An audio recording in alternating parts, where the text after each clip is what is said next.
Sa pag-alaga ng sisiw, bibigyan ko po kayo ng dalawang paraan para masustain yung init na ng ating mga alaga, lalo na't wala kang ilaw, walang kuryente sa inyong bukid. Isa sa pwedeng gawin ay yung paglalagay po ng uling. Yan o, mainit po dito. Yung mga sisiw natin, pwede yan dyan magpainit. Sinabit ko lang, wag lang po sa ilalim. Kasi pag nangyari po yan, ay baka masunog yung yung flooring. At saka yung isang paraan ay yung paglalagay ng karton na ganyan. Diyan po sila magtutumpukan, yan sila matutulog. Kahit nasa malaking kulungan po sila naka-cover, ay mahalaga pa rin po nalagyan po niyan. Kahit paniguro lang po kumbaga. Sigurado diyan magtutumpukan niya mamayang gabi, magtatago. Kaya po nito may mga talaga nang hina, hindi na maiwasan yan. Ito na nga lahat yung nakita natin na manok na may sakit, may mga amoy. So sa paglapit pa lang po natin mga native, papakain nyo po ng alaga nyo, sigurado may maamoy ka kung halimbawa na may sakit yung ating mga alagang manok. Yan yung mga na-discovery natin. So, na natin ito. Pinainom ng gamot. Pinakain kanina. Ngayong hapon hindi ko magpapakain. Busog na po yan. Bago tayo umuwi, siguraduhin po natin na malalagay natin yung uling na mainit dito. Para buong gabi ay mainitan sila.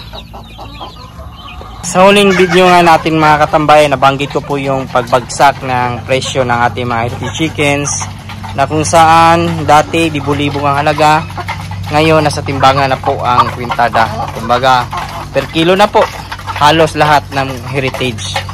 Kung meron mang mabili tayo na libo-libo, yan yung mga pinaka-quality talaga, yung pinaka-magaganda at pinaka-lulusog.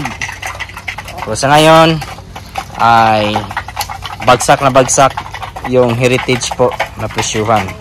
Sisiw, itlog, rooster, RTL, laying, lahat po ubos talaga. Grabe yung pagbagsak, marami pong nalugi.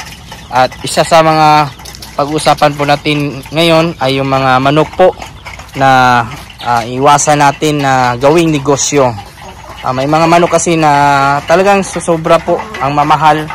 Isa na po dyan yung sumisikat din po ngayon na Indio Gigante po ng mga manok.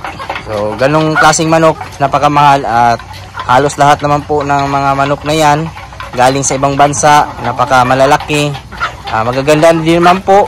Pwede naman po talaga mag-alaga, magparami ng ganyan. Kung collection lang po, libangan lang, pwede po natin gawin po yan. Pero sa ngayon napakamamahal, kahit ako hindi po bibili niyan. Kasi natatakot po ako na baka hindi ko po ma-market, hindi ko po mabenta. Sayang naman yung aking puhunan. Pwede kayo mag-start po ng ganyan, ng pares, kahit dalawa, sisiw lang po, month old. Pwede po yan para sa ganun ay hindi po masyadong mabigat sa bulsa. Tingnan nyo muna yung market, tingnan nyo muna yung demand. Kung halimbawa na maparami nyo po at sumikat po kayo sa ganyang manok, ay talagang mapagpirahan nyo po talaga ng maganda. Yung pangalawan man po, yung shamo po.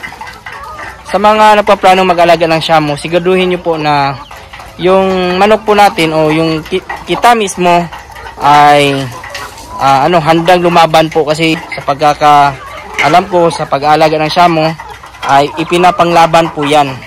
Ibig sabihin, pag magpaparami ka niyan, siguraduhin nyo po na magiging kilala po kayo.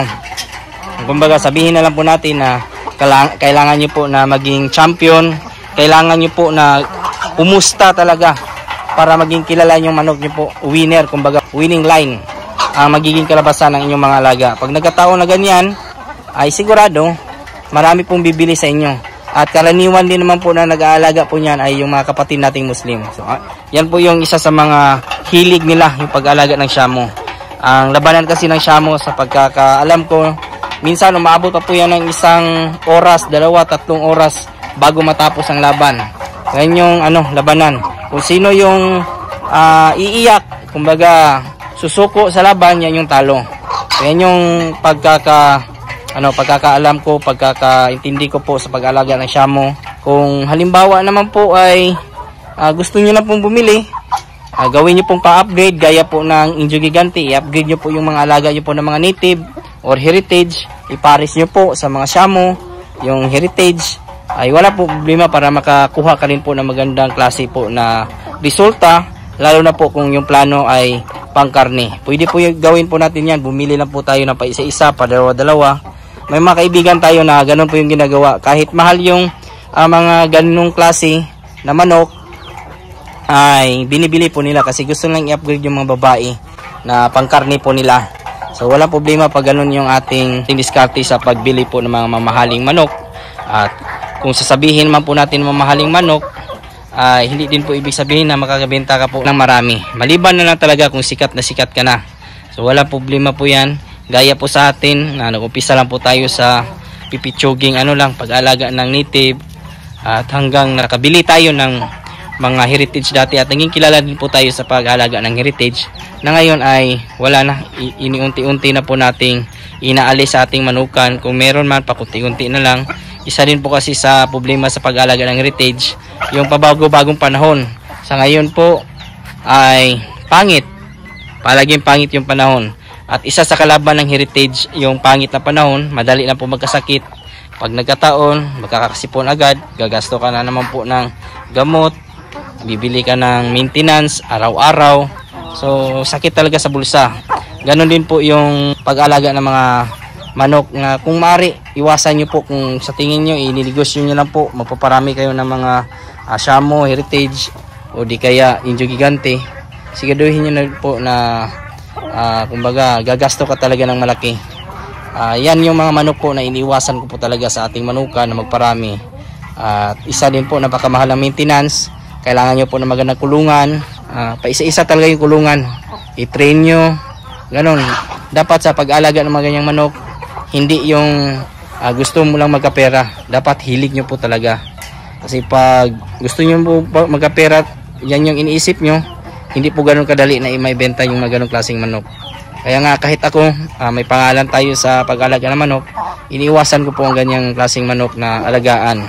Gaya po ng mga malalaki yung paa, dungtaw. Yung mga manok na kung mag-alaga ka, pang koleksyon lang po talaga.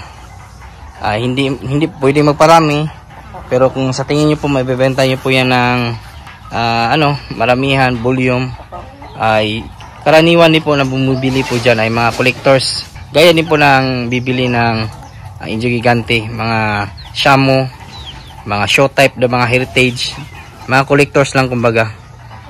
Kumbaga konti lang talaga ang magiging market nyo po dyan sa mga ganyang klaseng manok. Pero yun nga, depende din po yan sa inyo. Kung gusto nyo po talaga, hilig nyo po mag-alaga ng mga ganyang klaseng manok, wala problema. Pero kung negosyo, hindi siya friendly kumbaga. Kung market ang pag-usapan, napakaliit lang po ng demand. Mga karaniwan na collectors lang ang maaari nyo pong maabintahan po dyan. Pakunti-kunti lang kumbaga. Yan lang po yung ganapan ngayong araw mga katambayan, at maraming salamat po pala sa mga bago po natin subscribers and viewers. Welcome po sa aking channel, at kung kayo lang po napadaan ngayon, sana po i-consider nyo po na i-follow, i-like, subscribe. Napakalaking tulong po yan. Kung may mga katanungan naman po kayo, ilagay lang po sa comment section at ating sasagutin.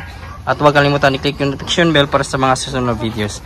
Bago muna natin magpaalam, shoutout muna natin yung ating kaibigan dyan na si Alvin Lovigan. Sa mga nanood naman po dyan ngayon, shoutout po sa inyo lahat. Sa mga hindi ko naman po na shoutout, isa-shoutout ko lang kayo sa susunod. Maraming salamat, God bless, at ingat po kayo palagi. Bye bye!